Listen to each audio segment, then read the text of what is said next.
दया का फल। बादशाह सुबुदगिन पहले बहुत गरीब था, एक साधारण सैनिक था। एक दिन वह बंदूक लेकर घोड़े पर बैठकर जंगल में शिकार खेलने गया था। उस दिन उसे बहुत दौड़ना और हैरान होना पड़ा। बहुत दूर जाने पर उसे एक हिरणी अपने छोटे बच्चे के साथ दिखाई पड़ी। सुबुदगिन ने उसके पीछे घोड़ा दौड़ा दिया। हिरणी डर के मारे भागकर एक झाड़ी में छिप गई, लेकिन उसका छोटा बच्चा पीछे छूट गया। सुबुदगिन ने हिरण के बच्चे को पकड़ लिया और उसके पैर बांधकर घोड़े पर उसे लाद लिया। बहुत ढूंढने पर भी जब हिरणी नहीं मिली तो बच्चे को लेकर ही वह लौट पड़ा। हिरण ने देखा कि उसके बच्चे को शिकारी बांधकर लिए जा रहा है। वह अपने बच्चे के मुंह से झाई से निकल आई और सुबुदगिन के घोड़े के पीछे पीछे दौड़ने लगी। बहुत दूर जाकर सुबुदगिन ने पीछे देखा। अपने पीछे हिरणी को दौड़ता देख उसे आश्चर्य हुआ और दया आ गई। उसने उसके बच्चे के पैर खोलकर घोड़े से उतार दिया। हिरणी प्रसन्न होकर अपने बच्चे को लेकर भाग गई। उस दिन घर लौटकर जब रात में सुबुदगिन सोया तो उसने एक ख्वाब देखा। उससे कोई देवदूत कह रहा था, सुबुदगिन, तूने आज एक गरीब हिरणी पर जो दया की है, परमात्मा ने तेरा नाम बादशाहों की सूची में लिख लिया है। तू एक दिन बादशाह बनेगा। सुबुदगिन का ख्वाब सच्चा था। वह आगे चलकर बादशाह हुआ। सुबुक्तगीन का पूरा नाम अबू मंसूर सबुक्तगीन था, जो आगे चलकर गजनवी वंश गाजनाविद डायनेस्टी का संस्थापक बना। कहानी की शिक्षा। एक हिरणी पर दया करने का जो जीवों पर दया करता है, उस पर खुदा अवश्य प्रसन्न होता है। कहानी का नाम बस ₹1। झलक। टीजर।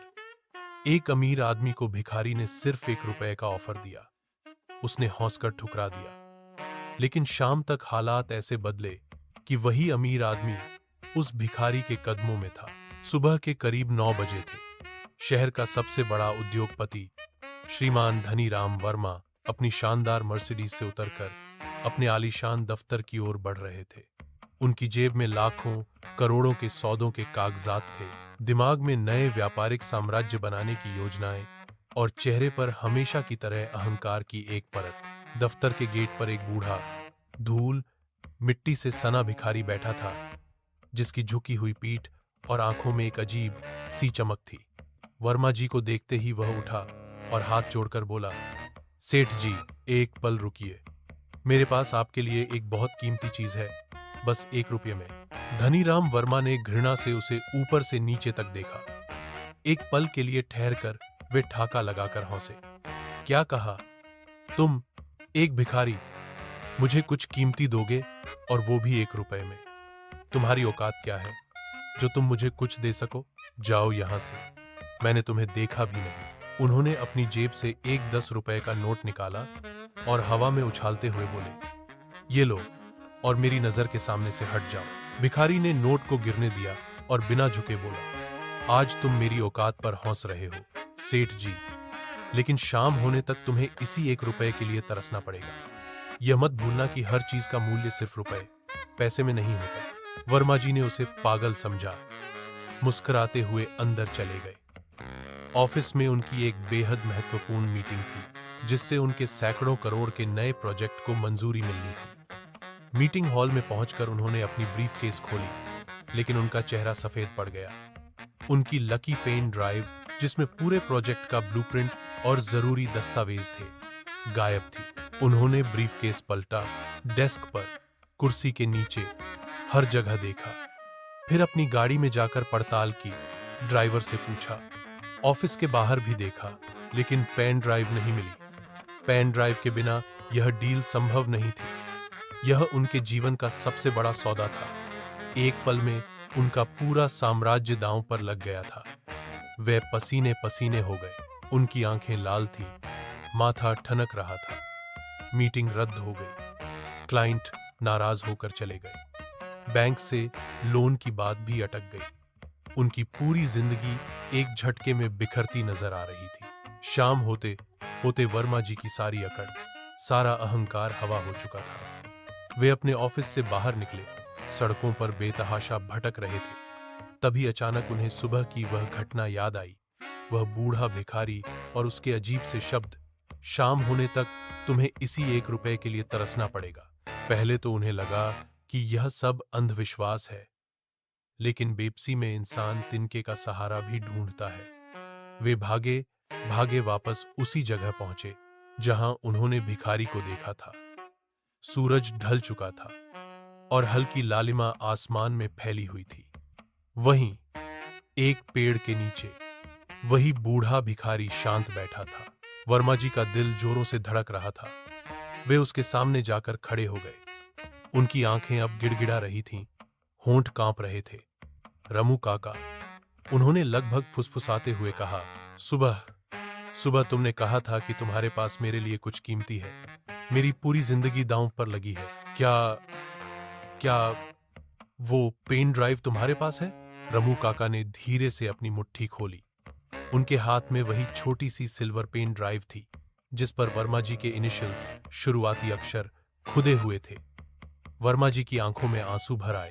यह तुम्हें कहां मिली? उन्होंने पूछा। रमू काका ने शांत स्वर में कहा, जब आप अपनी कार से उतरे थे सेठ जी, तो यह आपकी जेब से गिर गई थी। मैंने आपको बताने की कोशिश की, लेकिन आप तो ठहाके लगा रहे थे। मैंने सोचा क्यों न तुम्हें एक सबक सिखाया जाए। वर्मा जी ने तुरंत, निश्चित रूप से यहां अंधे बाप का सपना कहानी है। अंधे बाप का सपना। गांव के छोर पर एक पुराने पीपल के पेड़ के नीचे एक झुर्रियों से भरे चेहरे और निढाल शरीर वाला वृद्ध व्यक्ति रोज सुबह से शाम तक एकटक देखता रहता था। उसकी आंखें सेध हो चुकी थीं, दृष्टिहीन, पर उनमें एक अजीब सी चमक थी, इंतजार की, उम्मीद की। यह रामदीन था, गांव का वह अंधा बाप जिसका इकलौता सहारा उसका बेटा किशन सालों पहले शहर कमाने गया था। किशन ने वादा किया था कि वह एक दिन वह आदमी बनकर लौटेगा और अपने बूढ़े अंधे बाप की दुनिया रोशन कर देगा। रामदीन हर गुरते दिन के साथ अपने इसी सपने को जीता था। गांव वाले रामदीन की माली हालत से वाकिफ थे। वे जानते थे कि किशन के जाने के बाद से वह कैसे 2 जून की रोटी के लिए भी मोहताज हो गया था। पर रामदीन की आस कभी नहीं टूटी।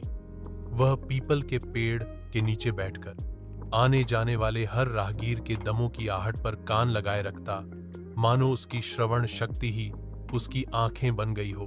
मेरा किशन आएगा, वह बुदबुदाता, घूर आएगा। और फिर एक दिन वह दिन आ ही गया। गांव की सक पर एक बभी चमचमाती घाही आकर रुकी। उसमें से एक हट्टा कट्टा नौजवान उतरा जिसने महंगे कपड़े पहने थे और जिसके चेहरे पर आत्मविश्वास की चमक थी। यह किशन था। गांव वाले उसे पहचानते ही खुशी से उछल पड़े। किशन ने सबको नमस्कार किया और सीधा पीपल के पेड़ की ओर बढ़ा, जहां रामदीन अपनी चिर परिचित मुद्रा में बैठा था। बाबूजी, किशन की आवाज सुनते ही रामदीन का निढाल शरीर कांप उठा।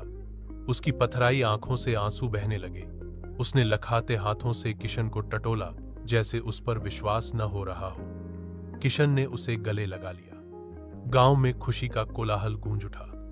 रामदीन का सपना हकीकत बन चुका था। किशन ने ढेर सारे तोह लाए थे, मिठाई लाई थी, और सबसे बहा गांव में पहली बार इतने सारे नोटों की गड्डियां। रामदीन ने अपने बेटे को छूकर महसूस किया, उसके बहे हुए शरीर को, उसकी मजबूत बाहों को। उसकी आत्मा तृप्त हो गई। मेरा बेटा आ गया, मेरा सपना पूरा हो गया। वह खुशी से रोए जा रहा था। गांव वाले भी किशन की तरक्की से प्रभावित थे और उसकी तारीफों के पुल बांध रहे थे। किशन ने घोषणा की कि वह अपने बाप के लिए पक्का घर बनाएगा और गांव में स्कूल खुलवाएगा। सब खुशी में झूम रहे थे, पर यह खुशी अल्पकालिक थी। अगले ही दिन जब गांव सुबह की नींद से जागा, तो किसी ने देखा कि गांव के मुखिया के घर पुलिस की गाहियां आकर खड़ी हो गई हैं। गांव में हकंप मच गया। पुलिस वालों ने तुरंत किशन का नाम पुकारा। सब हैरान थे। किशन, जो अपने पिता के सामने बैठा आराम से बातें कर रहा था, अचानक उठ खड़ा हुआ। उसके चेहरे का रंग उग गया था।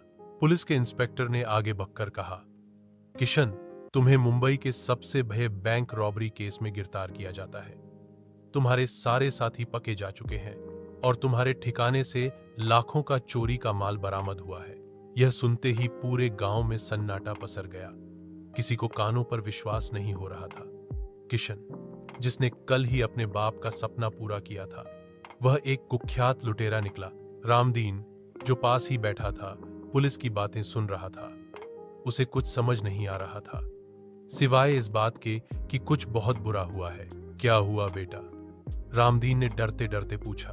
किशन ने एक बार अपने अंधे बाप की ओर देखा। उसकी आंखों में शर्म, ग्लानि और पीहा का अथाह सागर था। उसने अपने पिता के पास जाकर उनके सूखे हाथों को पका और डबडबाई आंखों से बोला, बाबूजी, मुझे माफ कर दो। मैंने आपको धोखा दिया। जो कुछ भी मैं लाया था वह सब चोरी का माल है। मैंने अपना सपना पूरा करने के लिए गलत रास्ता चुन लिया।